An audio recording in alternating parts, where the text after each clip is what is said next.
Bom dia. Olá, Bom bom dia. dia. Bom dia, bom dia. Peraí. Bom dia, tudo bem, gente? Tudo Tudo, bem? bom dia. Tudo. Que bom. Que bom que vocês conseguiram entrar, porque eu... Oi, Carlos, tudo bem? Prazer, agora que eu tô te vendo. Bom te ver. Seja bem-vindo de novo. Eu enviei um e-mail para você, você recebeu? Eu vi. Eu tava pensando em fazer, inclusive, sei lá, fiquei indo entre o Egito e a Indonésia. Eu não sei, o que você acha? Pode ser, eu acho que ninguém fez Indonésia, né? Porque o Rafael, acho que não tinha escolhido. E aí eu não sei se ele chegou a fazer, enfim. Mas fica à vontade, você pode escolher, Certo, tá bom. tá? Aí você escolhe, se você tiver qualquer dúvida, você entra em contato, pode me mandar e-mail também, que é mais fácil de eu ver o e-mail do que a plataforma propriamente, porque nos próximos dias eu não estou dando aula, né? Então o e-mail eu olho todos os dias, tá? Ok, tá bom. Beleza. Então, beleza. Gente, eu vou compartilhar a tela aqui, então, do nosso livro interativo com as questões que fecham esse capítulo sobre as independências dos países africanos e asiáticos, tá? Eu já ouvi a maioria dos podcasts que vocês fizeram, tá super legal. Carlos, se você quiser, até para ter uma ideia, o pessoal já postou lá os links num fórum que eu fiz especificamente sobre a atividade, e aí Uhum. você consegue ouvir para ter uma ideia de como o pessoal fez. Malu, teve trabalho para gravar, né? Eu vi que você começa já falando. Nossa, eu tava chorando. Sério? Mas o que que houve? Então, eu errava o tempo inteiro. Nossa, mas ficou tão bom, não sei se é porque você já tinha feito muitas vezes, e aí. Eu já tava cansada, já tinha decorado o que era pra falar, eu só falei. Mas é porque foi super E eu já espontâneo, tinha. assim. Ah, que bom! Mas eu já tinha Ótimo. gravado antes, tinha dado 7 minutos. E o negócio apagou. Ele não salvou meu podcast, Ah, o site. entendi. E eu fiquei tão pé da vida. Falei, nossa, se eu não conseguir gravar, eu não vou mais. Imagino, imagino, porque aí você. E é uma coisa, né, que às vezes você faz, aí tem maior esforço, grava, aí você fala, cara, ficou bom. Aí depois você vai ver, o negócio não gravou, dá um desespero mesmo.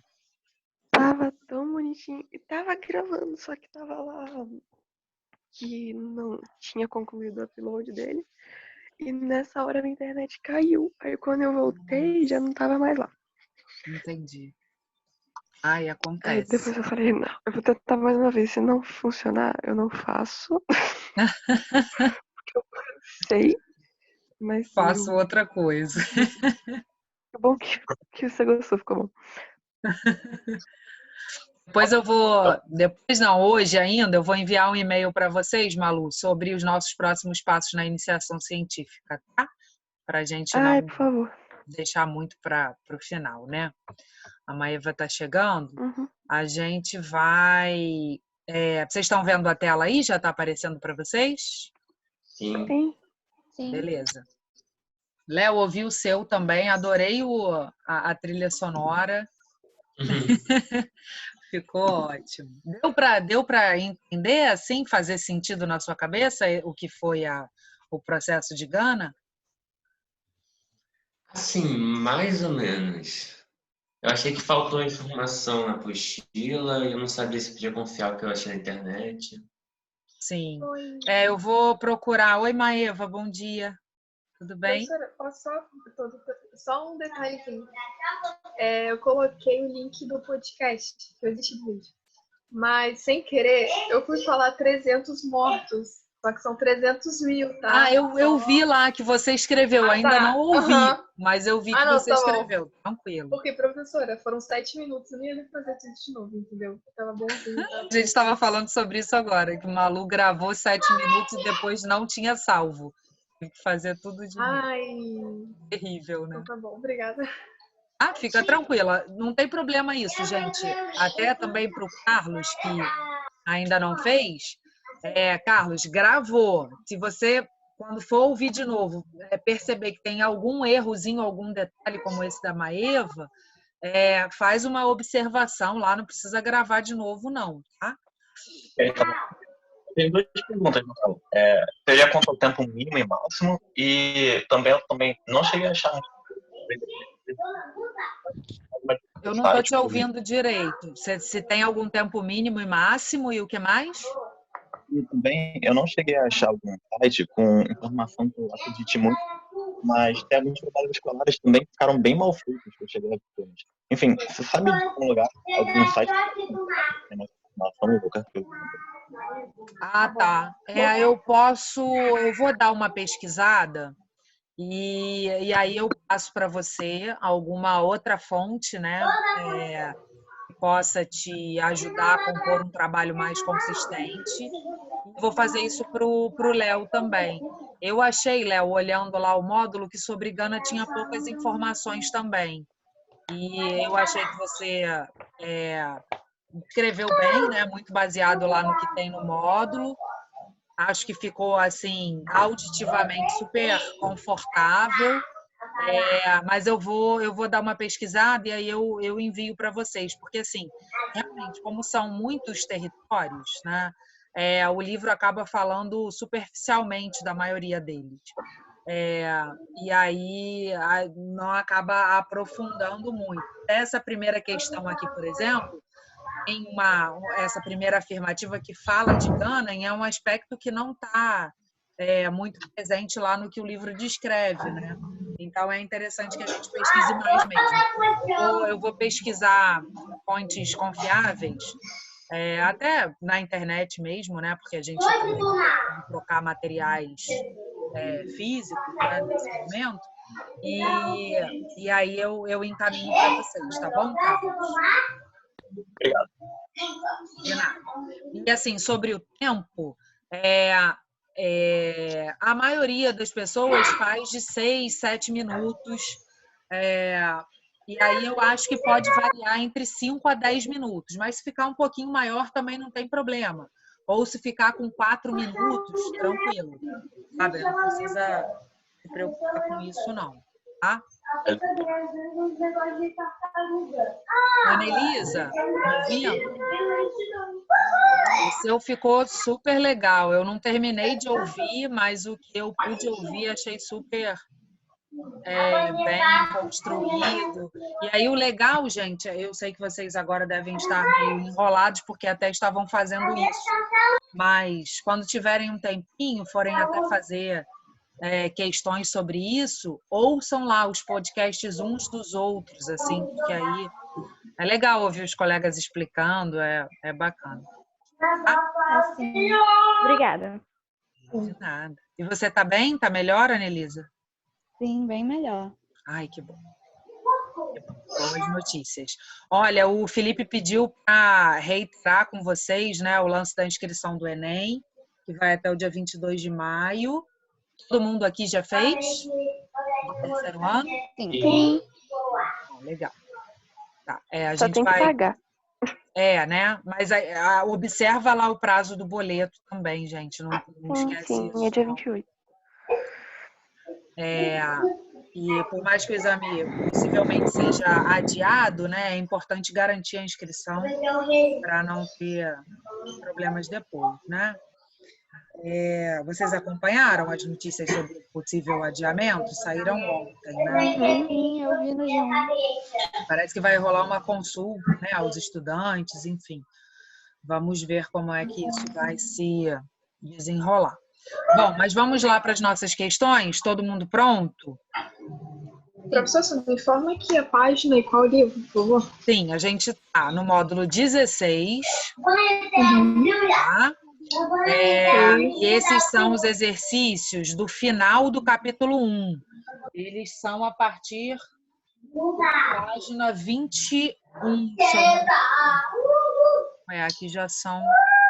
Não, a partir da página 21, isso mesmo. Isso aqui que aparece é o próximo conjunto de exercícios do Enem. A gente está aqui na página 21 do módulo 16. Beleza, vamos lá. Sobre os processos de emancipação política dos países da África e da Ásia no século XX, analise as afirmativas a seguir. Número 1. A independência de Gana só se consumou depois de uma série de boicotes promovidos pelos ganeses, liderados pelo socialista Kwame Nkrumah. É assim que fala, Léo? Achei que você falou super bem lá no podcast. No slide ainda botei, tipo, escrito de maneira... Você viu? Eu abri o slide, eu vi. Eu Você botei, colocou... Hã? eu botei, como que foi?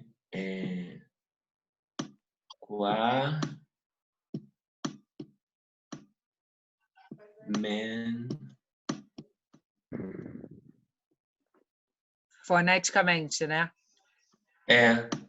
Só esse Krima que eu não consegui escrever, eu botei um K minúsculo. Aham, Seria algo assim, Kwame Krima. muito bom. A pronúncia não é tranquila, né? Mas muito interessante. Então, vamos lá. O pior é quando tem que falar só um Krima, porque fica Krima. Pois é. Toda hora que eu falei no podcast, eu meio que travei, tipo, Krima. É difícil, né? Porque é algo que não é nada comum na nossa língua, assim, esse anasalado no início, né? Mas então,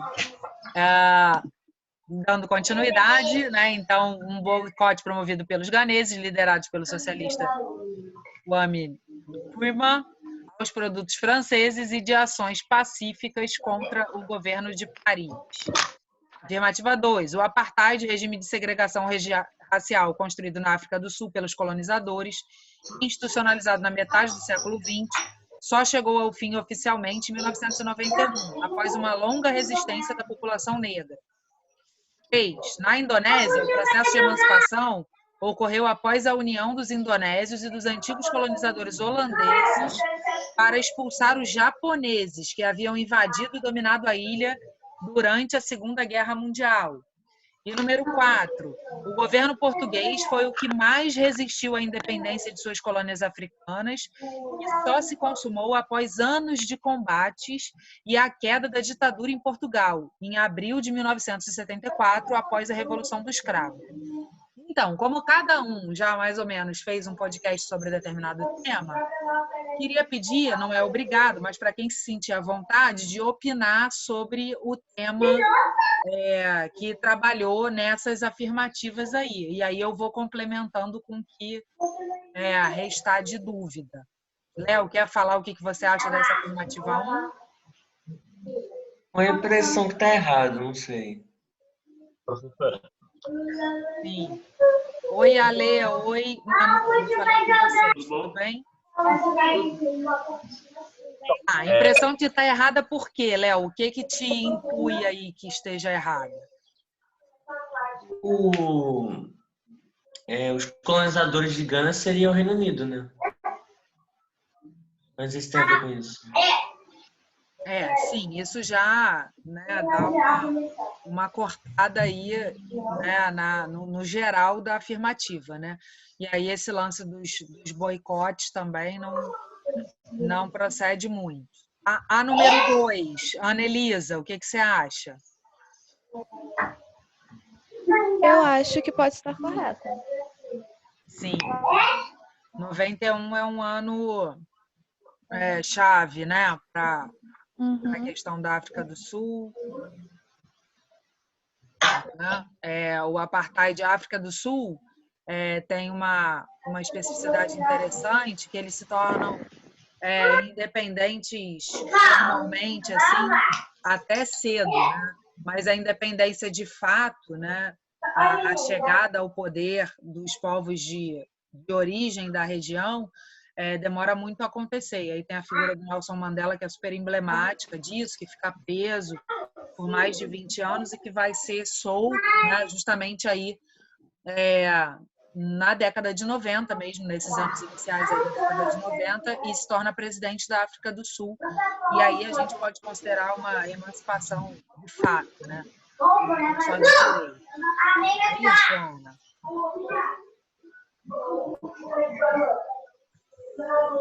Bom, a número 3, sobre a Indonésia.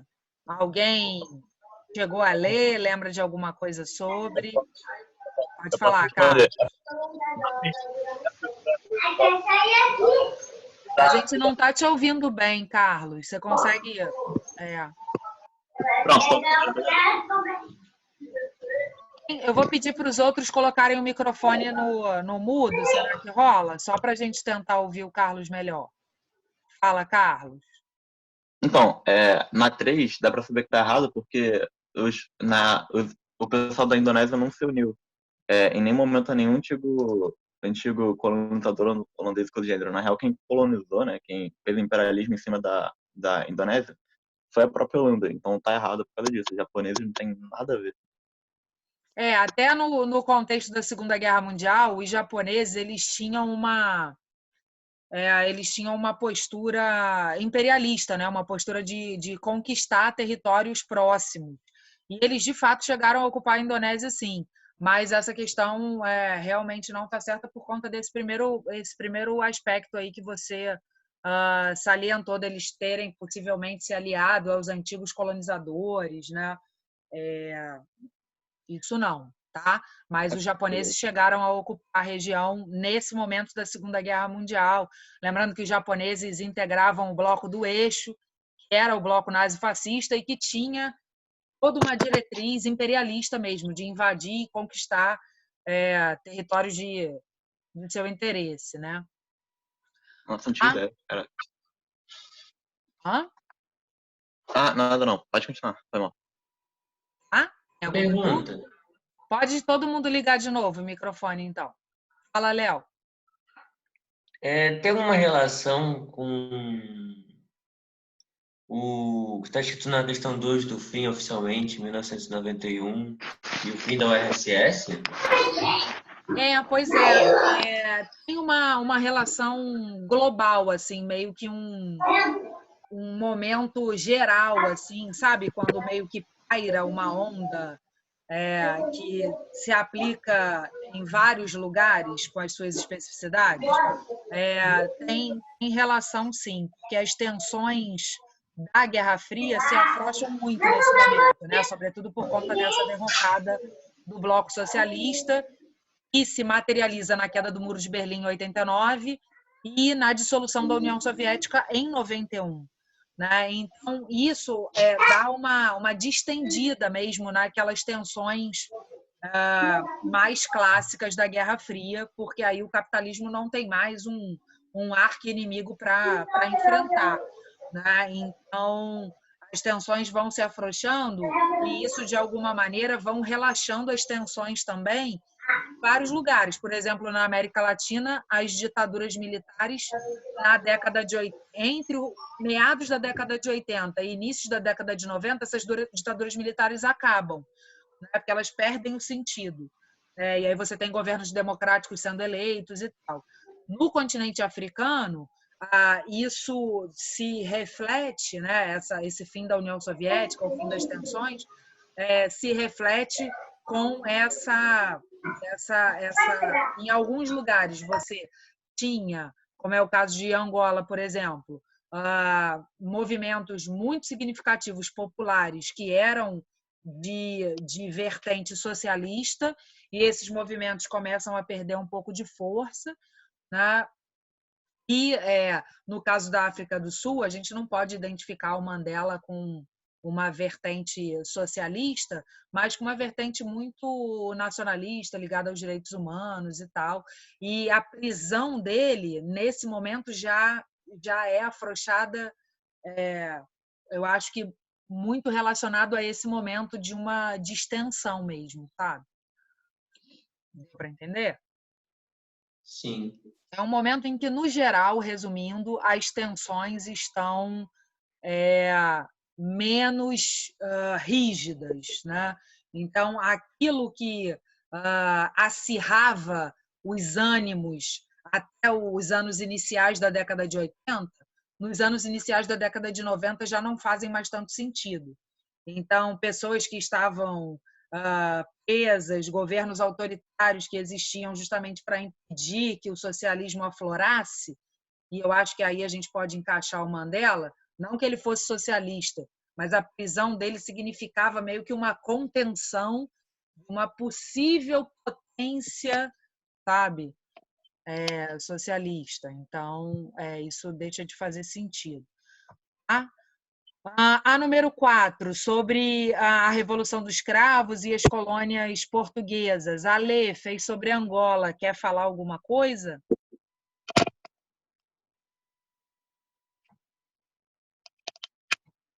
Pelo que eu li aqui, eu acho que pode estar correto. Não sei se estou errado, mas acho que estou. Que bom te ver.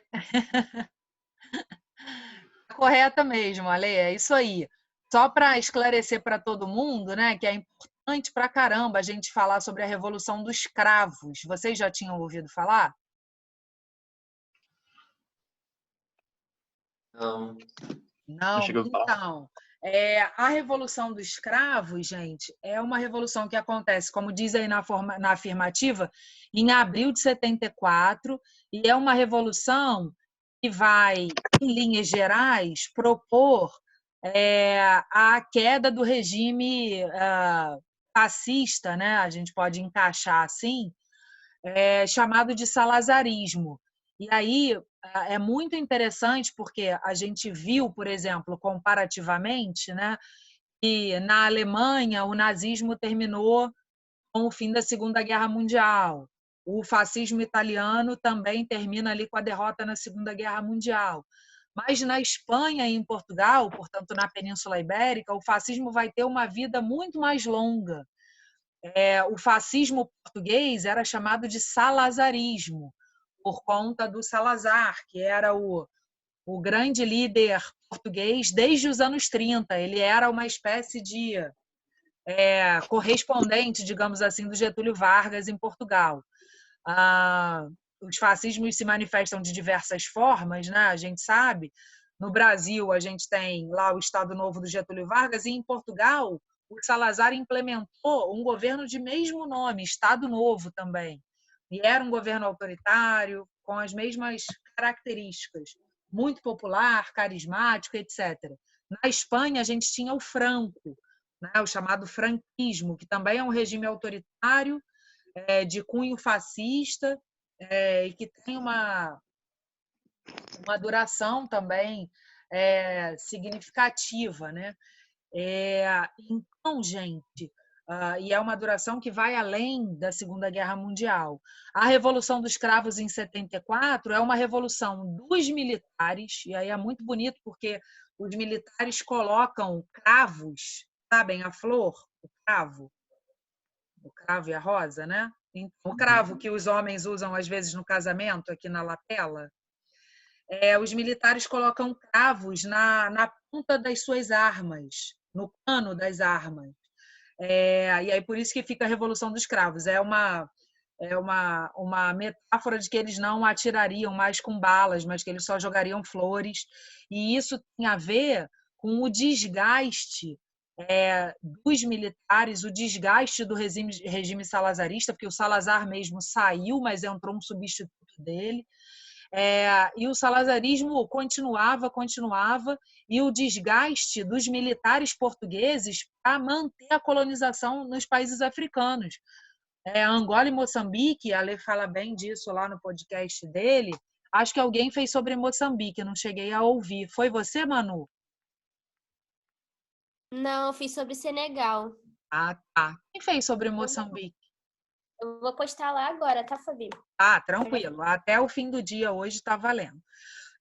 Mas, enfim, Angola e Moçambique eram colônias portuguesas no continente africano e foram das últimas a se emanciparem, a conseguirem a independência, porque Portugal não queria largar o osso de jeito nenhum.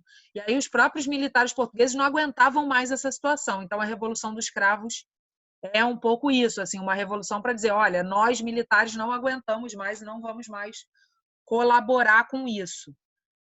Tá? Então, qual seria a alternativa aí, gente, que a gente poderia marcar?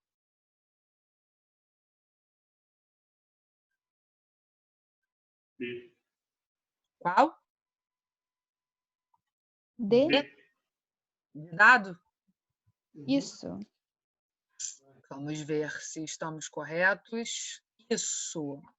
Ótimo. Alguma dúvida aí sobre essa questão? Não, ficou bem claro. Ah, legal. Maeva, tudo bem? Tranquilo?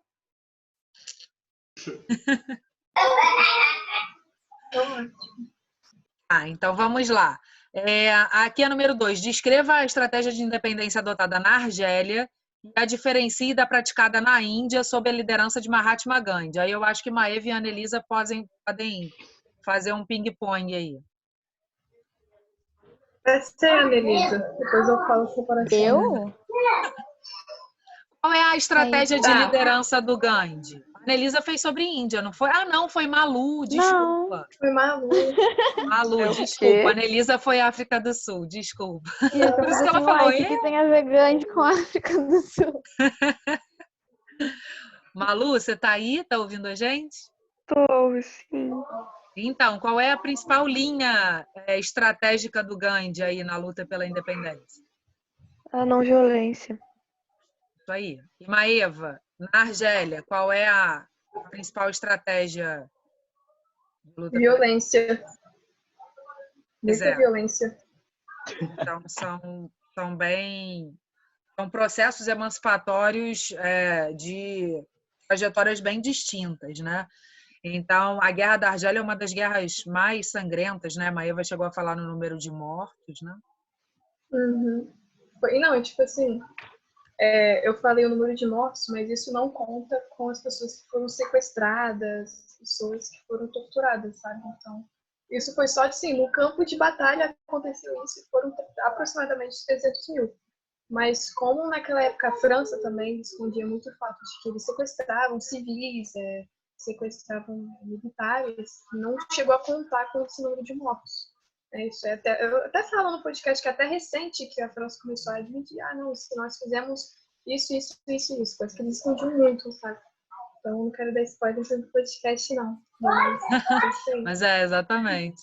É recente, né, esse reconhecimento francês sobre esses atos. E, com certeza, esses números são números oficiais, né? Para além disso, a gente tem um cenário muito devastador. E na Índia, a gente sabe que a figura do Gandhi era hindu, né? Era uma proposta da não violência, de estratégias de boicote, greve de fome, enfim, ele ia por essas estratégias e pregava a não violência.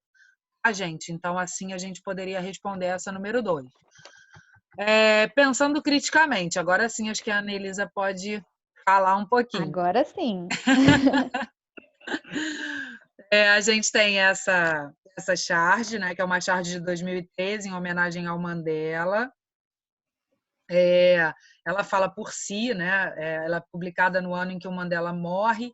Ele morre com quase 100 anos, a gente pode observar aí, 95 anos. E a gente tem a questão pedindo para vocês identificarem o acontecimento ao qual a charge faz referência, que é muito óbvio, né? Sim. Eu acredito que seja ao fim do apartheid, né? Uhum. A charge faz referência ao apartheid, né? Em si, a gente tem 10 minutos. Mas a gente pode voltar. Vocês têm alguma aula imediatamente depois dessa? Não, só meio-dia. Tá, eu tenho uma 11h30, então a gente pode depois continuar. Então é isso, né? Faz referência mesmo ao apartheid, ou ao fim do apartheid, enfim, tem esse rompimento aí da gaiola, dessa prisão, né, do apartheid. Tá? Letra B. Expliquem os seguintes elementos na charge: o pássaro, a gaiola e as cores preta e branca. Tudo representa legal. alguma coisa legal, né? O que vocês acham? O pássaro representa a liberdade do povo em relação ao sistema que é racista. Uhum. A gaiola é o próprio sistema que, de algum modo, foi deixado para trás, por isso está quebrada, né? Uhum. E as cores preta e branca representam a divisão segregacionista que esse regime fazia. Ótimo. Maravilhoso. Palmeiras. Alguém quer completar alguma coisa?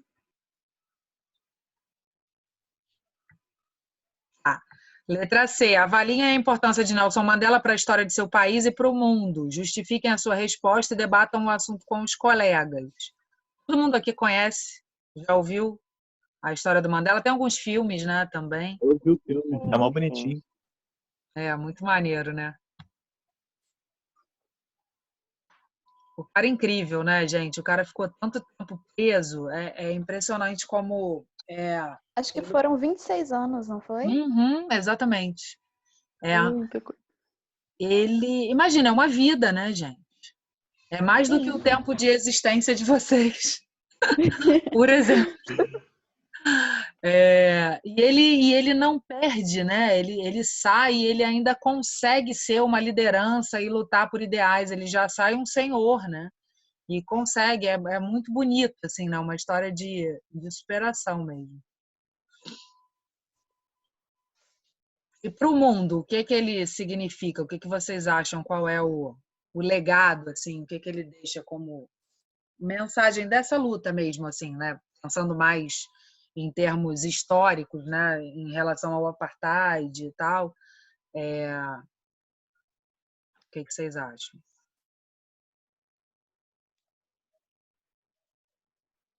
Olha, Uma coisa... eu não tô É um muito... símbolo de luta, né? Pode falar. Não, pode falar. não, sei lá, eu só não tava muito afim de responder porque eu pensei que pode ser um pouco piegas. Eu fiquei tipo, sei Não, lá. Não, imagina, pode falar. queremos ouvir. Não, queremos ouvir. Não, pode ir. Você- O time do pode continuar, desculpa.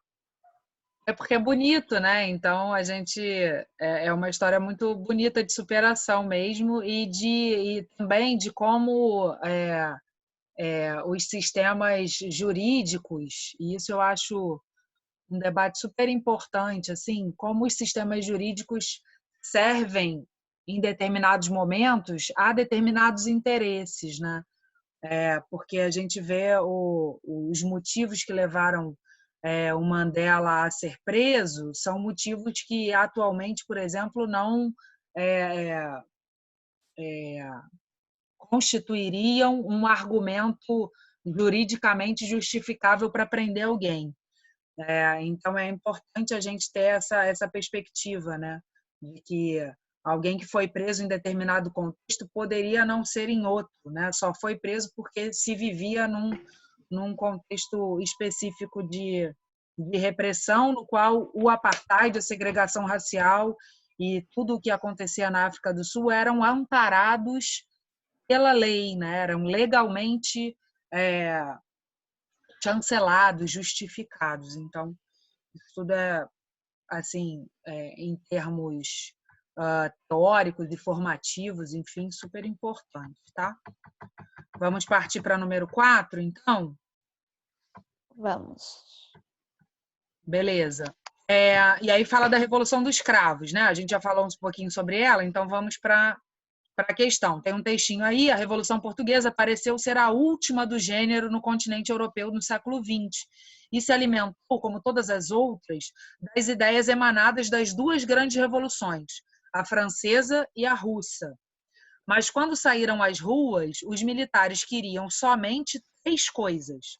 1, por fim à ditadura. 2, resgatar o prestígio das Forças Armadas. E 3, é o que fica a ser respondido. Queria só fazer uma colocação. Quando eles falam das duas grandes revoluções, a francesa e a russa, é importante a gente lembrar, né, pensar o que vem à cabeça. A Revolução Francesa é a Revolução Burguesa, a revolução que tira o antigo regime do poder e a burguesia, né, chega ao poder, defendendo a propriedade privada, etc. E a Revolução Russa, ela faz o quê?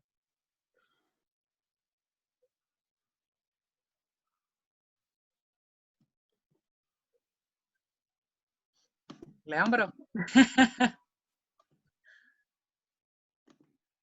A Revolução Russa é uma revolução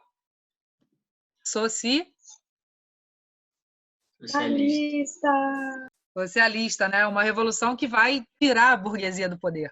Então, é uma revolução que, de alguma maneira, nega a Revolução Francesa, né? Só queria lembrar disso, tá? Então, vamos lá. A Revolução dos Escravos, aí já está falando, né, de outra coisa, mas está dizendo que, de alguma maneira, ela se alimenta de ideias da Revolução Francesa e da Revolução Russa, né? E essa terceira coisa que a Revolução dos Escravos queria, além de pôr fim à ditadura e para além de resgatar o prestígio das Forças Armadas, era, letra A, derrubada do socialismo em Portugal, no qual os militares exigiam a mudança do regime para a democracia. Existia socialismo em Portugal? Não. Não. Existia um governo de cunho fascista, ao contrário, né? Letra B, descolonização das colônias na África, no qual os militares exigiam a retirada de Portugal desse continente. De acordo com o que a gente conversou, o que vocês acham? Pode ser, né? Vamos lá. Letra C, desvinculação das Forças Armadas do Poder Executivo, no qual os militares exigiam a independência de sua instituição no país. Não chega a isso, tá? Eles não querem ser desvinculados totalmente do Poder Executivo. Letra D, destituição do fascismo no país, no qual os militares exigiam a instauração das eleições diretas propostas pelo ministro Salazar. Será que o Salazar, que era o chefe de Estado, aí, o representante máximo do fascismo e tal, ele queria fazer eleições? Não. Não, né? E letra E, emancipação das ilhas portuguesas de Açores e da Madeira, que eram realmente, né, colônias portuguesas ali próximas ao território continental português, no qual os militares exigiam a retirada do governo de Lisboa desses locais. Essa não é uma questão nesse momento, tá? Ok. Então, ficamos com letra B?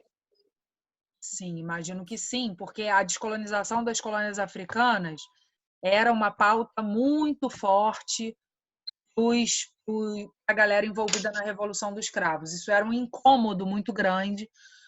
Era considerado, em plena década de 70, você ainda ter colônias no continente africano era algo considerado completamente atrasado e desproporcional. Mas, se a gente pensar, a maioria das independências aconteceram ali na década de 60, né? Então, vamos verificar isso aí. Lembrando, gente, que a ONU, quando é criada, ela fala no princípio da autodeterminação dos povos. Isso lá depois do fim da Segunda Guerra Mundial, década de 40 ainda. Então, autodeterminação dos povos quer dizer você não ser dominado por ninguém, dos povos terem direito ao autogoverno. Então, imagina, ainda ter colônias na década de 70 era algo completamente anacrônico, tá? Tudo bem? Uhum. Beleza. Então, sobre Angola. O trecho a seguir foi retirado da obra. A gente tem menos de 1 minuto. Vai cair, aí vocês voltem no mesmo link, tá bom? Melhor batendo palma aqui. Vai, Léo. Cara, não vou fazer isso. Não vou. Poxa. Ok. Ai, gente, vai... Tá de mal com a vida hoje, Léo? Tá saindo barulho do meu computador? Vocês estão ouvindo barulho? Não, relaxa. Não. Tá amarelinho o meu